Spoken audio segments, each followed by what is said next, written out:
보란 듯이 무너졌어 바닥을 뚫고 저 지하까지 Voinchu YG Entertainment lam kan shoot paydo na ni hey Habjong station chu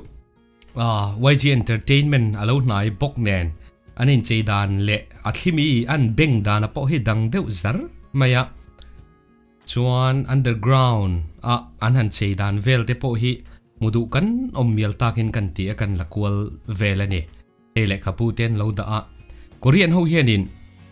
lekha chir ti hin war emani ti te po hi settle ta ila tho me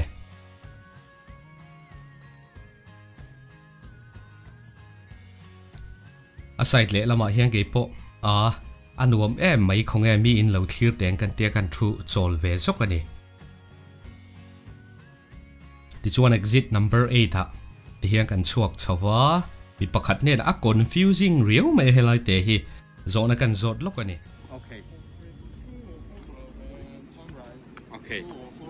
And then you see that. chuan a kong chan chin te ka hriat ta ka chuan ti in a che vel hi khonge nola tlangwal che vel hrim hi kan thlir teng kan tia ei tun lai hi lum lutuk lo vot lutuk si lo in chei nom hun lai takania korea chuan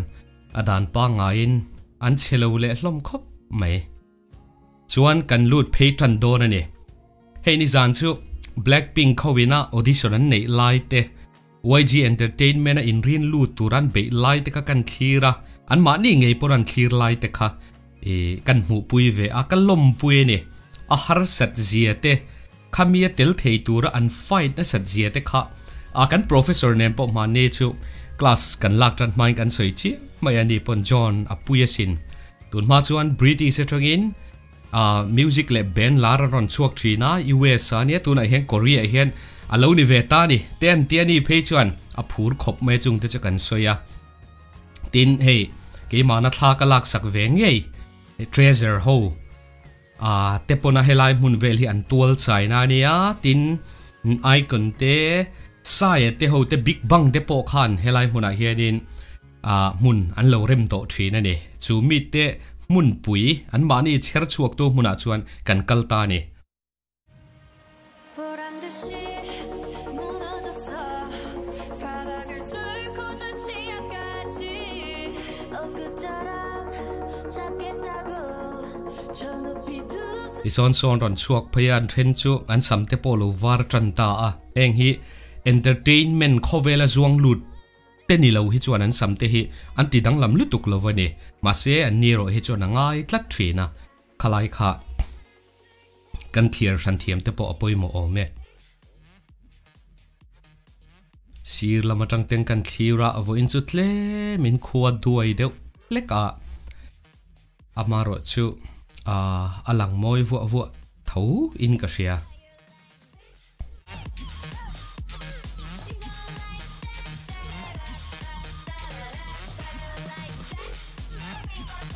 ti hian hemi opposite chi hian cafeteria oma achunga po khwan nulat langwal te rol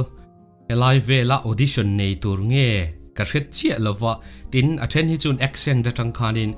Filipino an ni ti ka hret theya tin thai ho te po athen chu an omin ka ria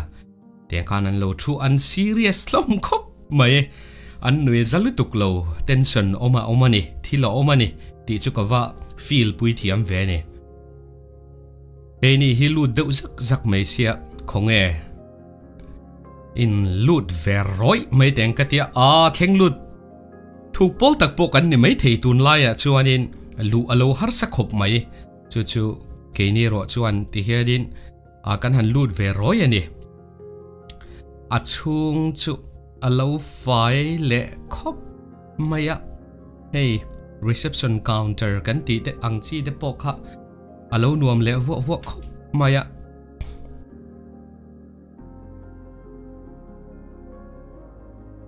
a password nen thlap lo phei chuanin achunga hianin at lu thuk zel thei lo tlat mai ni eni hi apoimo mel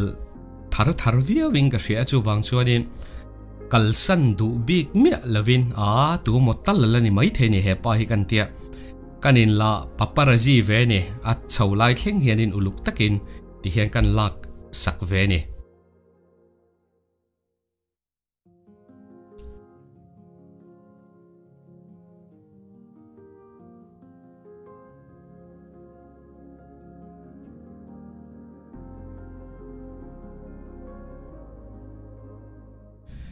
ti chuan an ti nan pa nga in khu thu thleng kiu teu mai lo oma khati kha helai chung vel kan an fan chu ani chhota ni kang hei tu na lo oma chuanin pona te khan thralai rual te kan lo thu deuh thap mai khang ang te khan mizo thralai te hian eng tik ni a nge helai hian audition ten la ron nei veang ti te ril ruwa chuan a omani khuwa hi alafar nge yang ti hi karing ve tlatani